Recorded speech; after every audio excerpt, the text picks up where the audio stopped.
반갑습니다. 5월 1일 토요일 큐티 스케치 시간입니다. 오늘 본문은 출애굽기 12장 1절로 13절까지의 말씀입니다. 오늘 본문은 이렇게 시작합니다. 여호와께서 애굽 땅에서 모세와 아론에게 일러 말씀하시되 이 달을 너희에게 달의 시작 곧 해의 첫 달이 되게 하고.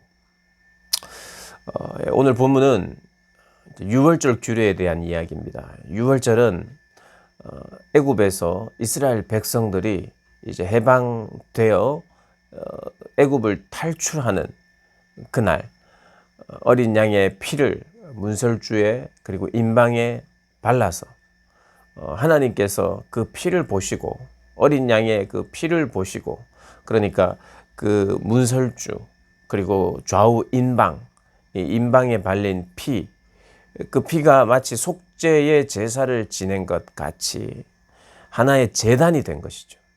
하나님께서 이 죽음의 사자를 통해서, 그리고 하나님이 직접 애굽으로 들어가십니다. 애굽으로 임하십니다. 그런데 하나님이 임재할 때, 하나님이 들어갈 때 애굽은 죽어요. 그러나 이스라엘은 삽니다. 애굽의 피를 보실 때 이스라엘 집에도 들어가서 피를 보아야 하는데 그 피가 이미 발려져 있는 거예요. 우리가 굳이 이것을 이해하자면 그런 것입니다. 그 피가 뿌려져 있는 곳은 마치 그 문이 제단이 되는 거죠. 제단. 그 제단은 하나님께서 받으시는 거예요. 그리고 그것은 넘어가십니다. 애굽은 그냥 넘어갈 수가 없어요. 심판과 죽음, 어쩌면 끝입니다. 그러나 이스라엘은 대속에 피가 뿌려져 있어요. 그곳은 넘어갑니다. 그건 끝이 아니에요. 그건 새로운 시작입니다. 구원받은 백성들의 새로운 시작을 알리는 날. 그러니까 첫 달이 되게 하라는 거예요. 새해가 되게 하라는 겁니다.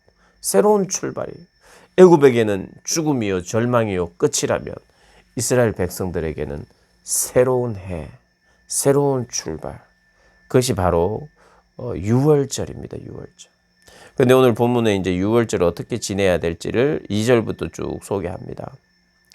여러분들이 이렇게 쭉 읽어보시고요. 오늘 특별히 하나를 좀 강조하고 싶은데, 1년 되고 흠없는 어린 양이나 염소 중 흠이 없어야 되는 수컷입니다. 흠이 없어야 돼요. 점이 없어야 됩니다. 그런데 그것을 정하고 14일을 간직해야 돼요. 그러니까 이 양 14일 동안, 그동안도 흠이 없어야 되겠죠. 그동안도 마음으로 준비하는 거예요. 흠 없는, 나도 흠이 없어야 한다라고 하는, 하나님께 제사의 제물로 드리는, 이것이 하나의 또 제물 아니겠습니까? 생명을 드리는. 그런데 14일간 준비하라는 거예요. 14일간 이 죽음에 대한, 이 제사 행위에 대한 14일을 간직하라는 것입니다. 그리고 그것을 내 집의 제단이라고 할 수 있는, 그곳에 뿌리라는 거예요. 그리고 그 밤에 그 고기를 불에 구워 무교병과 쓴 나물과 아울러 먹으라고 합니다. 날것으로나 물에 삶아서 먹지 말고 머리와 다리와 내장을 다 불에 구워서 그렇게 남기지 말고 먹으랍니다. 남긴 것은 다 태워 없애라고 말합니다. 이것이 한 여호와의 유월절이라고 해요. 유월은 넘어간다는 의미거든요. 여호와께서 넘어가셨다는 거예요. 우리는 여호와께서 넘어가고 나야 진짜 해방이 있는 것입니다. 여호와께서 넘어가고 나야 우리의 생명이 보존이 되는 것이죠. 그러니까 순서는 그냥 날이 되고 시간이 돼서 하나님이 해방이다, 그게 유월절이 아니라 하나님이 넘어가셔야만 해방이 생기는 겁니다. 그러니까 초점은 우리가 해방되었네에 초점이 있는 것이 아니라 그분이 넘어가시는 것에 초점이 있습니다. 그분이 하신 일. 그래서 여호와의 유월절이라고 말하죠. 여호와의. 우리를 위한 여호와의 유월절이죠. 그리고 하나님의 영광을 위한 여호와의 유월절입니다. 모든 처음 난 것을, 애굽의 모든 처음 난 것을 종의 자녀들도, 가축의 새끼들도 다 심판하는 그날, 피를 바른 너희, 대속의 생명의 값이 치러진 너희는 내가 넘어가겠다. 그래서 이 어린 양의 피를 문설주에 바른다는 것은, 이 문설주는 사람들이 집을 들어가고 나가고 하는 어떤 면에서는 그 고대 사회에서는 더 굉장히 신성시 여겼던 이 거룩한 장소입니다. 성스러운 장소예요.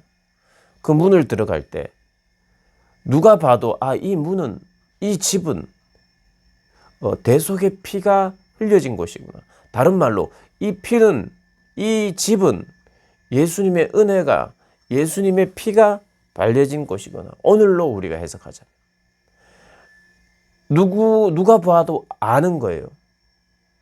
공적인 시인일 수도 있습니다. 시인. 나의 신앙을 고백하는 거예요. 내 신앙, 나는 믿는 사람입니다. 나는 대속의 은혜를 지금 누리고 있는 사람입니다. 나는 대속의 은혜 때문에 살고 있는 사람입니다라는 표시를 이렇게 드러냈다는 거예요. 공적으로 시인하는 것은 굉장히 중요합니다, 여러분. 내 신앙은 나 혼자, 그리고 남들은 몰라도 되고 어쩌면 몰래 내가 정성을 들이는 게, 이게 우리 기독교의 신앙이 아니에요. 기독교의 신앙은 내가 사람 앞에서도 내 신앙을 고백하는 거예요. 그래서 사람 앞에서도 빨리 눈치채야 됩니다. 그 사람하고 한 1시간 이상 이야기를 했는데 이게 예수의 향기나 예수의 냄새가 나지 않으면 그 이상한 거예요. 일부러 내가 이 표시를 안 내야 된다, 이렇게 생각하면 안 되는 거예요. 내 믿음의 고백은요, 하나님 앞에만 이렇게 드려져야 될 게 아니에요. 다른 사람들에게도 알려야 되는 겁니다. 알려야 되는 거예요. 내 신앙의 고백. 나는 나를 대신해서 죽어주신 분이 있습니다. 그리고 내 생명은, 내 삶은 그분을 대신하여 사는 삶입니다. 라는 고백. 그리고 그 주님이 나를 넘어가셨기 때문에, 나를 죽이지 않고 넘어가셨기 때문에, 유월하셨기 때문에 나는 구원을 받았습니다. 라는 이 공적인 고백의 삶. 그게 중요하고, 그 고백이 있는 그 고백의 삶이 나의 출발이라고 이야기하는 거예요. 나의 출발. 모든 짐을 다 꾸렸습니다. 이제 여행을 이제는 시작해야 됩니다. 이제 떠나야 돼요. 모든 것이 다 끝났지만 그냥 출발하면 안 돼요. 내 신앙을 표현하는 문설주에 바른 피,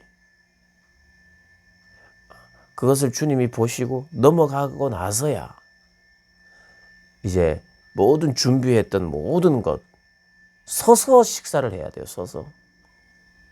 이제 막 떠날 사람처럼 지팡이를 잡고. 그런데 내가 떠나고 내가 출발하는 것이 아니라 하나님이 넘어가고 나야 출발할 수 있는 거예요. 우리의 진짜 시작은, 모든 준비가 끝나도 하나님입니다. 하나님이 넘어가셔야 돼요. 그런 하나님의 그 구원의 은혜를 경험하고, 그런 의미에서 진정한 새로운 출발이 우리 모두에게 일어나기를 주님의 이름으로 축복합니다.